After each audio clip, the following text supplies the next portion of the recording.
ইসলামের দৃষ্টিতে আশুরা অত্যন্ত গুরুত্ব এবং তাৎপর্যপূর্ণ একটি দিন। বাংলাদেশের আকাশে মুহররম মাসের চাঁদ দেখা যাওয়ার উপর ভিত্তি করে এই বছর আশুরা তথা মুহররমের 10 তারিখ হয় আসন্ন 26শে জুন জুমাবার, অর্থাৎ আগামী পরশুদিন। বাংলাদেশের মানুষ সিয়াম পালন করতে হবে আগামী পরশুদিন, আর মিডল ইস্টের মানুষেরা ভৌগোলিক কারণে বাংলাদেশের একদিন আগে তাদের আকাশে চাঁদ দেখে থাকেন, সেই হিসাবে তারা আগামীকাল অর্থাৎ বৃহস্পতিবার ইনশাআল্লাহ তাআলা তারা আশুরার সিয়াম পালন করবেন।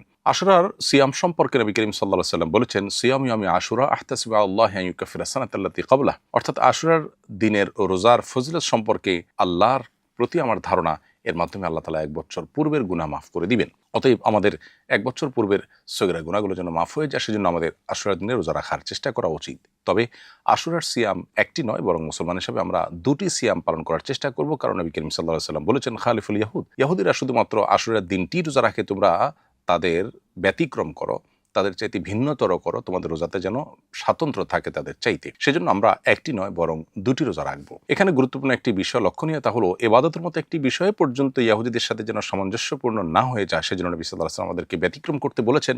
সেখানে জাগতিক বিষয়, এমনকি পাপাচারের বিষয় যদি আমরা তাদের অনুকরণ করি, তাদের ফলোয়ার হই, তাহলে সেটা কত বেশি আমাদের জন্য ক্ষতিকর এবং গর্হিত হতে পারে তা বলার অপেক্ষা রাখে না। অতএব আশুরা উপলক্ষে আমাদের 2টি সিয়াম পালন করা দরকার। সবচেয়ে উত্তম হয় আমরা 9 এবং 10 জিলহজ যদি রোজা রাখতে পারি, আর যদি সেটা না হয় তাহলে 10 এবং 11 জিলহজ আমরা রোজা রাখতে পারি। বাংলাদেশের আকাশে মুহররম মাসের চাঁদ দেখা গেছে যেদিন, তার উপর ভিত্তি করে আমরা আশুরা রোজা রাখবো ইনশাআল্লাহ আগামীকাল বৃহস্পতিবার এবং পরশু শুক্রবার, অর্থাৎ আজ বুধবার দিবাগত রাতে সারি খেয়ে আগামীকাল আমরা রোজা রাখবো ইনশাআল্লাহ, এবং সেই সাথে আগামীকাল দিবাগত রাতে সারি খেয়ে আমরা জুমাবার রোজা রাখবো। আল্লাহ রাব্বুল আলামিন আমাদেরকে আশুরার সিয়াম পালন করার তৌফিক দান করুন।